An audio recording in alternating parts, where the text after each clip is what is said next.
Hola, ¿cómo están? Aquí, Pendo del Espacio. Hoy tengo ganas de hablarle de 3 de mis juegos favoritos de Nintendo Famicom. No son los juegos más difíciles de conseguir ni los más caros, e incluso no sé si están en el top 3 mundial de juegos de Famicom. De hecho, este no es un juego de Famicom, es una versión Family Game, pero el juego de Famicom es muy caro, por lo cual vamos a hablar de este juego que en realidad tiene su versión obviamente de Nintendo Famicom. Lo que sí sé, lo que tengo muy en claro es que son 3 jugazos increíbles y geniales que ustedes deben jugar, deberían jugar, y que son mis 3 juegos favoritos de Nintendo Famicom. Otra cosa es que pueden ver debajo de este video que los juegos están separados por capítulos, así que si no les interesa alguno de estos juegos pueden ir directamente al juego / el capítulo que ustedes quieran ver. Así que empecemos con este video. Three Ace Kid Mitsume ga Toru, conocido también como Three Ace Boys o El Chico de Tres Ojos, es un videojuego para Family Computer lanzado en el año 1992, desarrollado por la empresa Natsume. Esta gente es relativamente conocida en la industria, sobre todo por ser los creadores de la franquicia Harvest Moon, y además publicado por Tomy, otra compañía japonesa muy conocida fundada en 1924, especializada en la fabricación de juguetes y productos para niños y niñas. Mitsume ga Toru está basado en el manga y en el anime homónimo, escrito e ilustrado por Osamu Tezuka, ya saben, el padre de Astro Boy. Aquí también hay un niño protagonista con poderes, pero no es un androide, sino que es un pibito calvo, algo bipolar, que tiene un tercer ojo en su frente que le confiere un poder terrible. Si este ojo se abre, el muchachito libera una energía mística extremadamente peligrosa que lo convierte en un malvado hechicero, empeñado en conquistar a la humanidad, que es capaz de invocar demonios, además de empuñar una varita mágica con forma de halcón llamada Akai Kondoru, que significa cóndor rojo. Para proteger a la humanidad de su terrible poder, Yaraku, que así se llama el niño calvo, se ve obligado a usar un vendaje que sella su tercer ojo. Mientras su ojo esté sellado, Yaraku no sabe nada de su verdadera naturaleza ni de su poder, y no recuerda los siniestros intentos de su mitad malvada de conquistar el mundo. De todo esto, que no es nada menor, todo lo contrario, es una historia genial, se agarra este juego y le incluye un plot también muy bueno, en donde hay otros personajes con 3 ojos, como el príncipe Godaru, que en el inicio del juego viene montado en el antiguo tanque Gomorra, destruye una parte de la ciudad y secuestra al amigo de Yaraku, Wato Chiyoko. Como anticipaba antes, es un título muy divertido, un plataformas de acción bastante desafiante, en el que obviamente controlaremos al protagonista en una aventura que nos llevará a lo largo de 5 niveles con diferentes diseños y un final boss en cada una de estas etapas. Con Yaraku podremos saltar, disparar con el ojo y también convocar al cóndor rojo, que es un arma que no solo sirve como arma, sino también como plataforma temporal para saltar sobre ella y llegar a lugares en los escenarios que de otra forma es casi imposible llegar. Las, digamos, balas que salen del tercer ojo son como nuestra arma principal y tienen una velocidad media, pero podremos comprar 3 tipos adicionales de balas con diferentes ventajas y desventajas. Para comprar estas balas o armas y otras cosas como vida, necesitamos obviamente monedas, porque somos un mundo capitalista y los videojuegos no escapan de esto.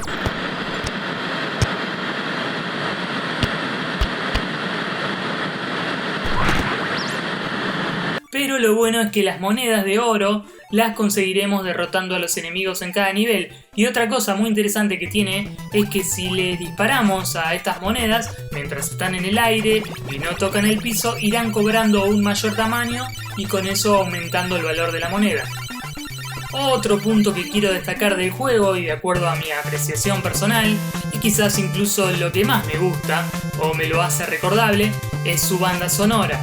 Tremendo soundtrack compuesto por Hiroyuki Watsuki, un tipo que ha hecho la música de otros grandes clásicos, tiene un currículo súper completo. Por ejemplo, hizo la música de algunas entregas de Ninja Gaiden, la música de Will Guns, la música de los juegos de Power Ranger, bueno. Como digo, al menos para la época en la que salió Mitsume ga Toru, todas estas cosas lo hicieron un título muy original, ha envejecido muy bien en el tiempo y es el primero de mis preferidos en esta lista personal de los 3 mejores juegos de Famicom.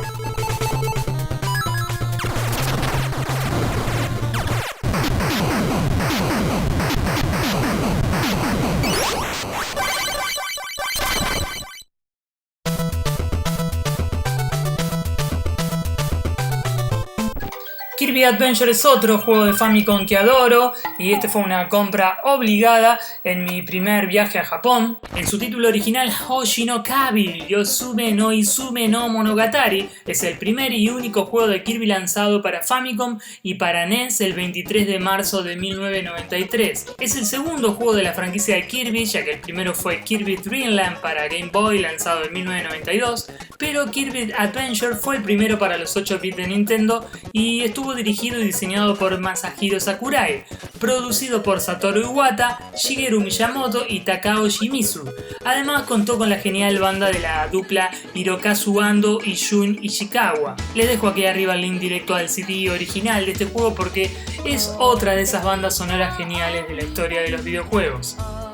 Ahora bien, en cuanto al título y por qué me parece tan bueno, porque este título introdujo el concepto de copiar las habilidades de los enemigos, tiene unos gráficos increíbles para la época, tanto así que exprimió a fondo el hardware de la consola y lo aprovechó muy bien, algo que se nota sobre todo en los escenarios, que son hiper coloridos.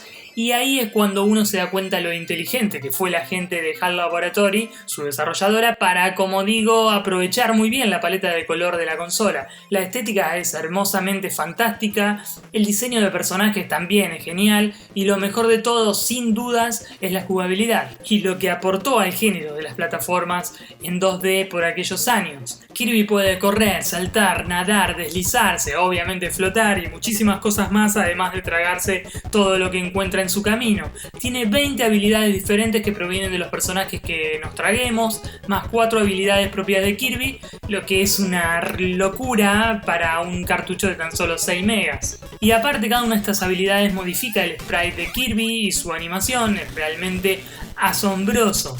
Habilidades como por ejemplo la wheel, la rueda, además de modificar la animación, modifica la velocidad del juego. Y si lo pensamos y hasta medimos, la velocidad de Kirby con este poder y el desplazamiento del nivel no tiene nada que envidiarle al Sonic de Mega Drive. También nos encontraremos diversos minijuegos a lo largo de la aventura que nos permitirán, por ejemplo, aumentar nuestra reserva de vidas. Estos minijuegos son variados y muy divertidos y ayudan enormemente a que el desarrollo del juego no se nos haga repetitivo. Posee 7 mundos distintos con 40 niveles diferentes y además permite grabar partida en el propio cartucho, un incentivo excelente a la hora de completar el juego al 100%. La verdad es que es un juego que adoro, que sería perfecto si no fuera, y esto es quizás la única pega, demasiado fácil para los plataformeros como yo, que es el único género en el que me defiendo bien. Pero es tan bueno el juego que ha sido incluido en varias plataformas y compilados. Posee una versión para Nintendo 3DS con el efecto 3D, aunque no destaca realmente por esta característica.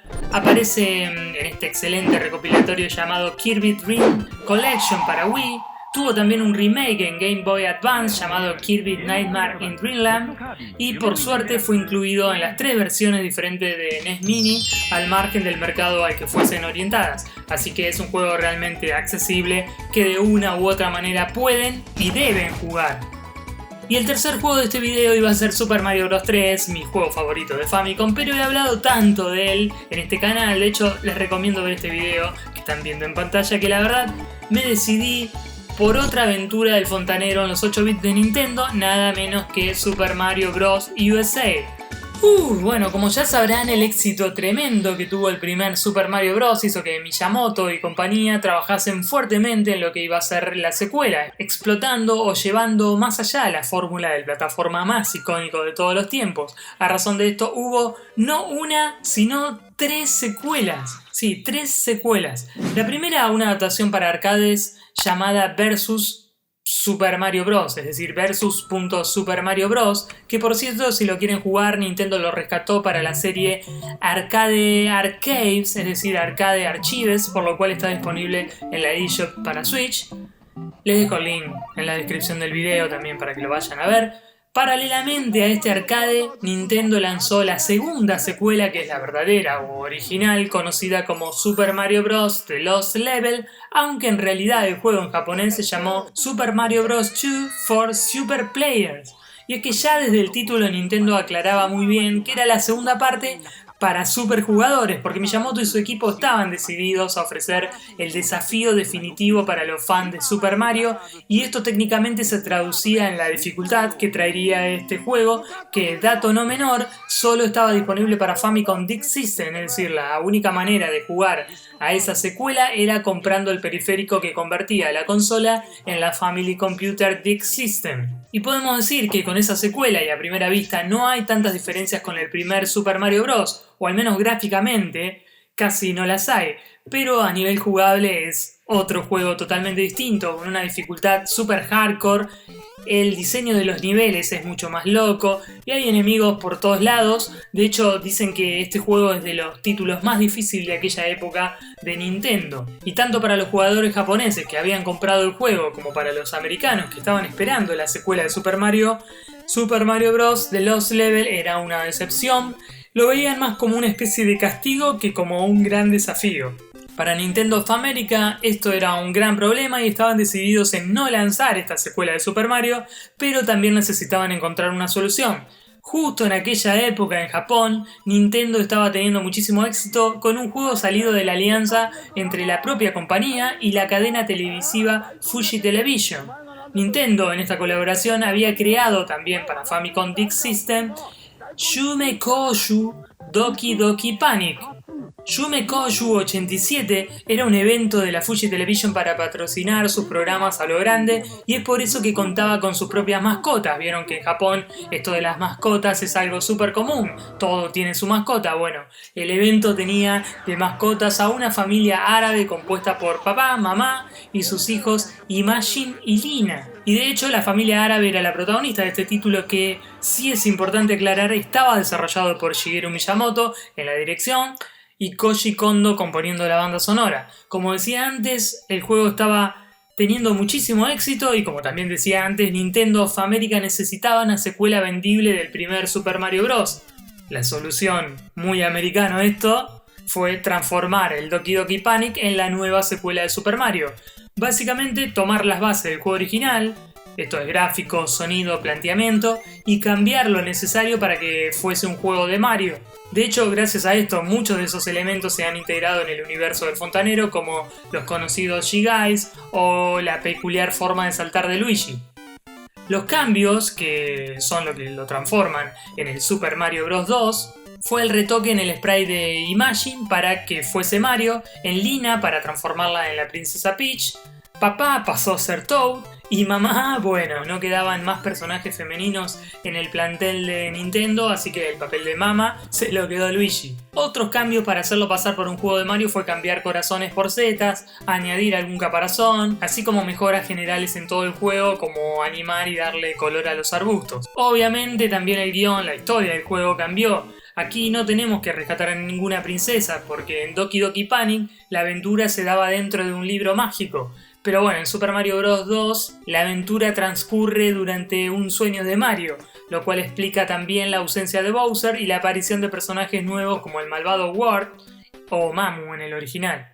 Ok, hasta acá hablamos del Super Mario Bros. 2 lanzado por Nintendo of America, pero este es un video para hablar de juegos de Famicom, por lo que, haciendo un repaso en este quilombo de juegos de Super Mario, tenemos que decir que en 1986 Nintendo lanza, digamos, la segunda secuela, porque antes estaba ese arcade, que se llama Super Mario Bros. The Lost Levels. En 1987 llega Doki Doki Panic al mercado para Famicom Disk System. En 1988 Nintendo of America lanza Super Mario Bros. 2 para NES, que en 1989 llega a Europa. Y en 1992, en Japón, se lanza Super Mario Bros. USA, que básicamente es el cartucho de NES adaptado al formato de Famicom, que debo decir que es mi consola preferida de Nintendo de todos los tiempos. Y casi no hablé nada del juego, pero simplemente decir que es realmente genial, largo, desafiante, innovador y también una de esas rarezas de la historia del videojuego. Y vamos cerrando este video. Yo soy Pendo del Espacio. Si les gustó, necesito que se suscriban a este canal porque, como decía antes, es la única manera, el único incentivo que tengo para seguir haciendo estos videos. Denle un like, déjenme un comentario y también pueden compartirlo con sus amigos y amigas apasionados y apasionadas de la industria e historia del videojuego. Nos estamos viendo pronto.